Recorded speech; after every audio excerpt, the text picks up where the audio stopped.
Welcome along, everyone, and hope you're all enjoying your day so far. Welcome along to episode number 11 of our F1 2020 My Team Career Mode here at the French Grand Prix. Specifically, another one of our worst tracks, but you know we've got to get it. We've got to get it out of the way. We've got to get it done sooner rather than later. If you didn't miss the last episode, guys, it was a disappointing one. I'll leave a card for it above around me, but yeah. Don't be hating on Jackie too much. Really, guys, because it wasn't her fault. Valtteri Bottas he stepped over the line. So we're going to advance the time through to the Grand Prix. Get a bit more money in. And whatever we need to. And you can see now we have enough, apparently, I think we're going to say we have enough for Tatiana's contract. So I think she's gone up to 2 million. But there...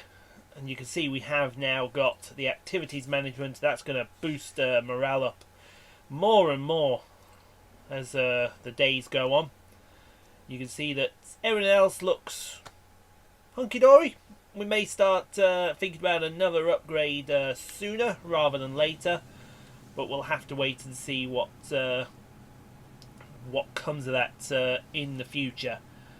We have plans at Team Chaseliner, but we don't have a lot of plans.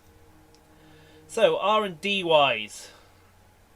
R&D. You love to see the R&D. We've actually gone down to second worst team now. Understandable.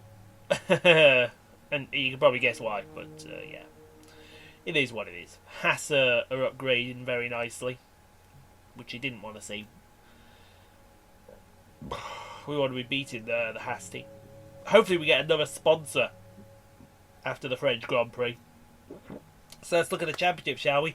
And Lewis Hamilton leads the way, followed by Valtteri Bottas, and then Sebastian Vettel, Max Verstappen, Charles Leclerc, Jackie in P6. Fair enough. Alex Albon, Carlos Sainz, Lance Stroll, Daniel Ricciardo, your top 10. Mercedes running away with the constructors, followed by Ferrari, Red Bull, McLaren, Chaseliner, Racing Point, Renault, Alfa Romeo, AlphaTauri, Williams and Haas, with Roman, Tatiana and George Russell still yet to get off the mark.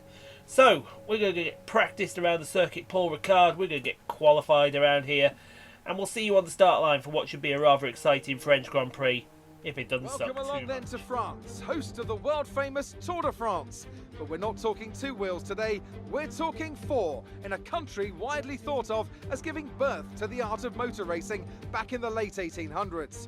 We've come a long way since then, and you're about to find out how far. It's time for the French Grand Prix. A lap of Paul Ricard then consists of 15 corners and a total length of around 3.6 miles. Drivers will need to position their cars carefully on the exit of the flat-out turn 10, ready for the double apex right-hander at 11. Watch out for potential overtaking action at the end of the start-finish straight and into the heavy braking zone of turn 8. Joining us today to oversee all the thrills and spills, it's Anthony Davidson. And great to see you. How are you feeling about the race today, and how are the circuit conditions from what you've seen? Well, it's looking a bit cold out there, if I'm honest. These tyres have quite a narrow operating window in terms of the temperatures they need to extract the best grip. So with a cold track surface, it's going to be harder to keep those temperatures up, which will lead to lower grip and maybe more mistakes.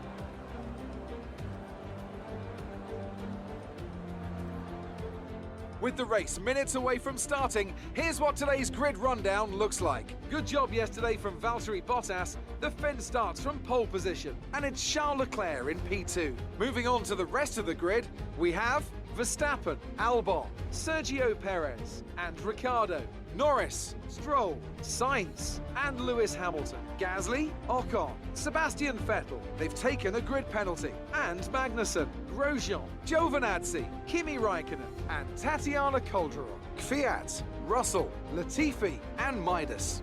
It's almost time for those 5 red lights to go out. Then let's see who can prevail today. Okay, here we go. I know what you can do. Don't let me down. Well, another piss poor qualifying session. Jackie did qualify P20 originally, but seeing as how we're back here, I just thought get another new engine set up. We were 3.5 seconds off the pace of the guy who qualified on pole. I think it was Charles Leclerc up there. But, man, this is going to be a shit show. It's going to be an absolute shit show, folks. There's nothing we can do about it. We're just going to go out there and make the best of a good situation. If we get P12, we get P12. If not, we just go on to Austria with some confidence.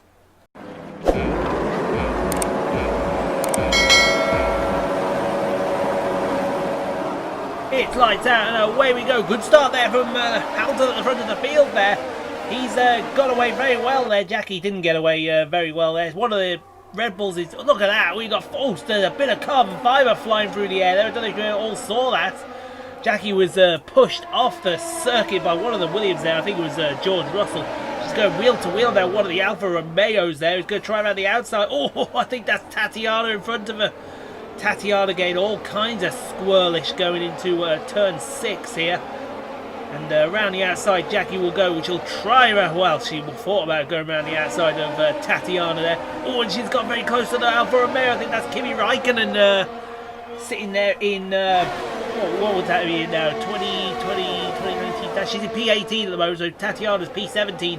As Kimi looks to the outside of Jackie here, but Jackie's having none of that.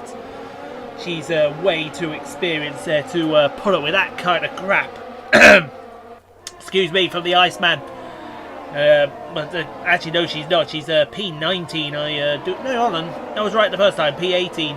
But Tatiana just in front of her. So she's done all right, but got a long way to go. Oh, the inside of Tatiana, and that might be off the track there. That might be off the track there. I might be getting a radio message from Tatiana in Hispanic, yelling for her to be let back through because that was a bit illegal. And we'll have to see what the stewards say about that. But the two pink cars side by side, and she got close to Sebastian Vettel there. That was closer than it actually needed to be there. But P16 she actually is, so that's not too bad. She gets close again on lap number 2. She is really pushing that Ferrari. I don't know if one of the cars in front of her has an issue or something, because that Ferrari is not moving at all there. As he's left the door open, excuse me, coming through. And Jackie's up to P15, and she passed the Ferrari on the track, folks. She's actually passed the Ferrari legit on the track. There you are, that'll do. If the race was to end right now, we'll take that. We're past the Ferrari. And that Ferrari is about to come right back past her with the aid of DR. Yeah, you had to use DRS there, didn't you, Sebastian? Oh, he got on the dirt there. So Jackie's just going to assist herself by moving right back past if you don't mind. Where you can see the pressure is telling here, and Sebastian is trying everything in his power to get past, but Jackie won't let him. Oh, she gets pushed off the track there. This is still on lap number... Actually, I don't know what this is on. This might be on lap number 3 now. So Sebastian is really pushing her, and this time he might get the job done. But Jackie will have something to say about that. Will she go for the dive bomb? Yes, she thought about it. But discretion is the better part of valor there on lap number 4. As we go to Tatiana. She's in P17. She might not be P17 for very long. She's maybe passed by Danny Kvyat. And for some reason, our car just doesn't suit this track. I don't know why. I don't know what it is. But we've always had a love-hate relationship with the Circuit Paul Ricard. And speaking of a love-hate relationship, it looks like Danny Ricciardo's passed Sergio Perez there for P5. And he has done to move the Aussie up into the high points paying positions. And speaking of points paying positions, I think Pierre Gasly is going to have a look at, is that Roman? It is, the two Frenchmen side by side into turn 9 there, and then to turn 10 and 11. Well, that might be turn 12 actually. I don't know, that's turn 9. I do believe that's 10 11. This is turn 12. They're still side by side, and look, this is the competitive AI that we've got, and it looks like the Haas has just managed to hold on there. As we go to Tatiana. Tatiana's woes continue, folks. Woe is Tatiana, and she is down to P19 because the Iceman's up to P18. But we're going to move on now to lap number 5, down the Minstrel Straight here. And you can see that Sebastian has gone in the pits. and she's trying her hardest to get up to the back of Esteban Ocon here. But look at this old train up in front of us. You got Ocon, Giovinazzi, I believe Gasly. You got both Haas cars up there, Magnussen and I think both Haas cars are up there because I haven't seen I've seen Grosjean, I haven't seen Kevin Magnussen. But what I have seen here is one of the Williamses. That's looks like Nicholas. Well, it's actually both Williams there, and I think Nicholas Latifi has just passed George Russell there for P19, P16 on the track. I do apologise.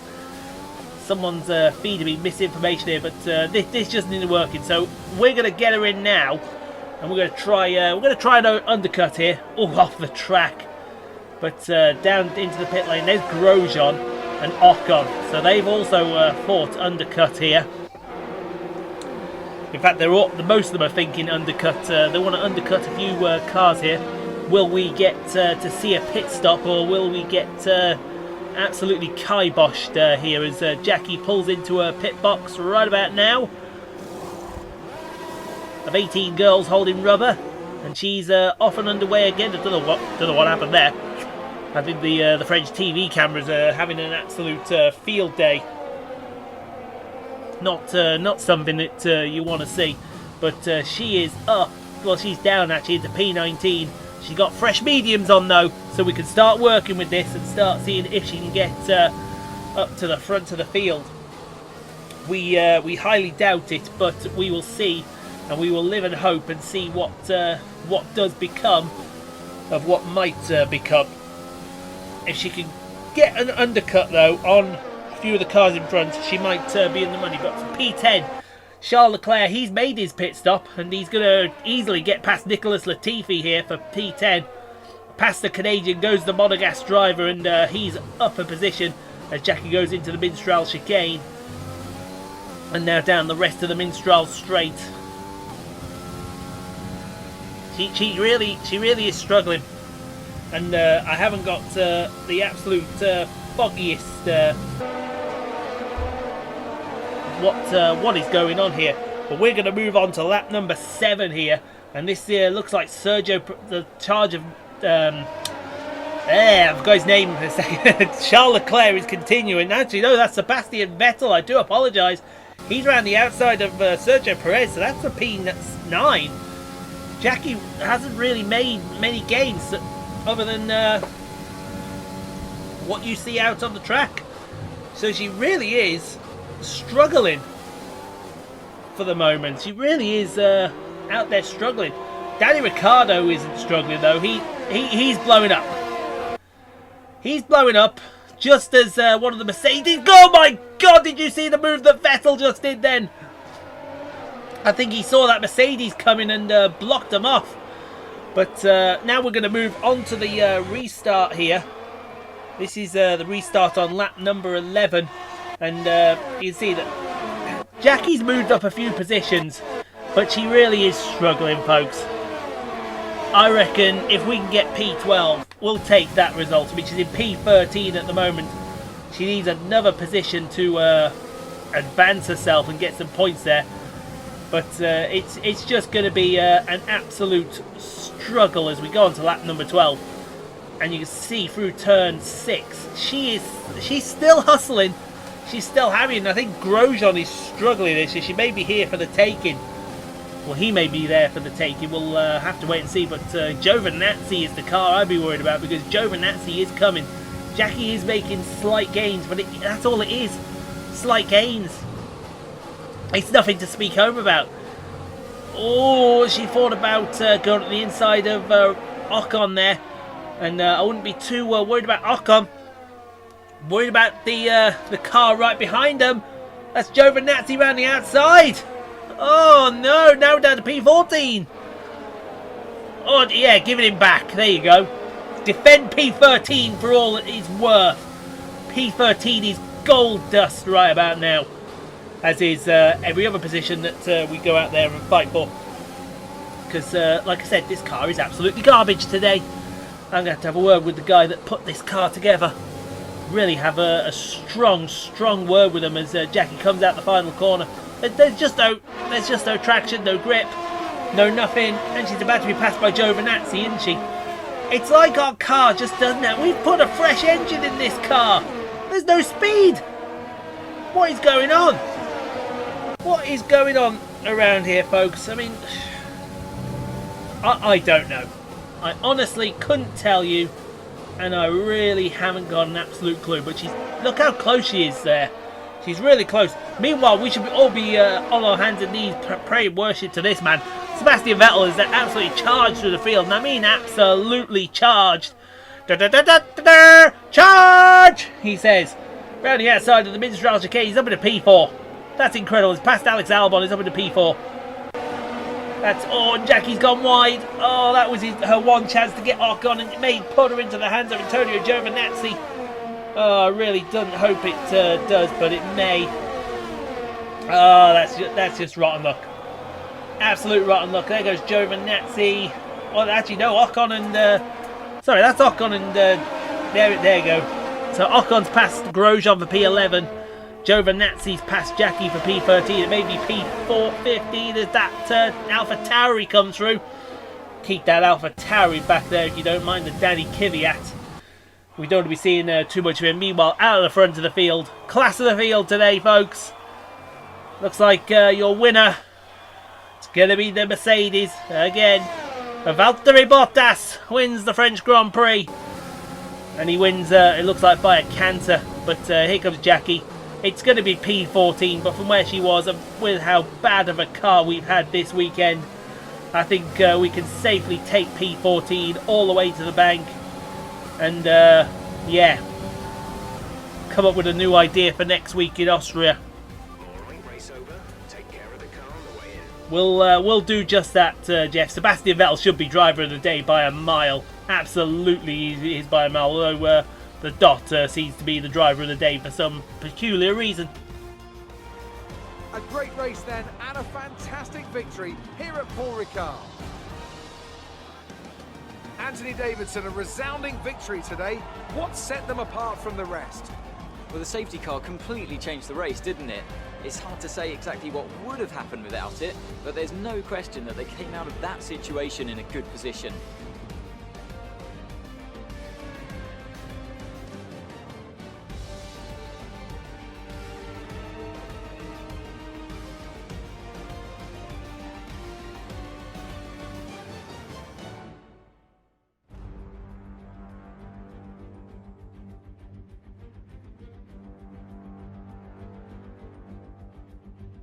So after a magnificent race, we can now see the drivers making their way to the podium. Once again, it's the Silver Arrows who take top spot, a well-earned victory for Mercedes.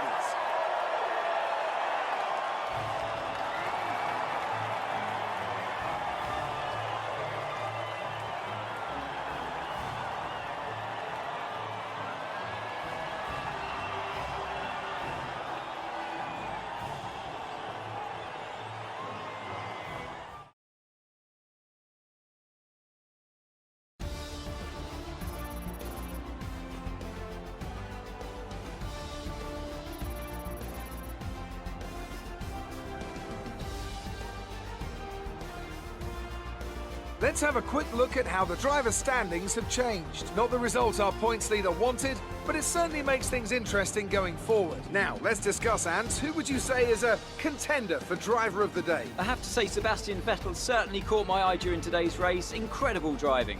Let's move on to the constructors. Mercedes continue to extend their lead. Meanwhile, good work from Racing Point this weekend, who pushed themselves further up the order. And with that, we wrap up another weekend of motorsport. But with more races lined up, be sure to join us when we come back with more Formula One. Yeah, just not her day, unfortunately. Just not her day, and we have to accept that. Valtteri Bottas, he wins the French Grand Prix from pole position, followed by Charles Leclerc and Max Verstappen. 1, 2, 3. Sebastian Vettel, P13 to P4, deserves driver of the day. Not going to argue with that. Alex Albon, Lewis Hamilton, Sergio Perez, Lance Stroll, Lando Norris and Pierre Gasly, your top 10. Jackie finished P14, Tatiana P19. I think, to be fair, that's probably about as good as we could hope for, because the car was just garbage this week. These things happen. It's fine. We accept them. We'll we'll just move on to the Red Bull Ring. So yeah, we did beat Lance Stroll for... she did beat Lance Stroll for that acclaim bonus, so she got a nice little boost there. We're already on, I would say, next race at Austria. Achieve a top 12 finish. We did finish top 12, didn't we? Or did we finish P14? I can't remember. But yeah, 100,000 in the bank. That's a video finishing, converting, ready to get the commentary part on. Here, morning, Carl. And we're making good profit against our running costs. I'm glad to see costs are looking pretty good. We haven't got a lot of time as well to the Austrian Grand Prix. Let me just sort this out a second. There we go. I'll sort that out in a minute. But we've got 2 days. So what should we do? Have we got more bad options again? Ooh, plus 10 on the chassis. You'd love to see that. Team Acclaim for a marketing strategy conference. I tell you what, I fancy this chassis team building. Plus 10 on the chassis. Yes, please. Welcome to that there. So, what should we invest in next? Yeah, you see there's the new power unit. There's the updated championship as well. She won the rivalry with Lance Stroll. So 25 likes on the video, please, guys. And you can get subscribed for more F1 2020 My Team Career Mode, NASCAR Heat 4, Bus Simulator on Saturdays, and whatever we decide to play on Sundays.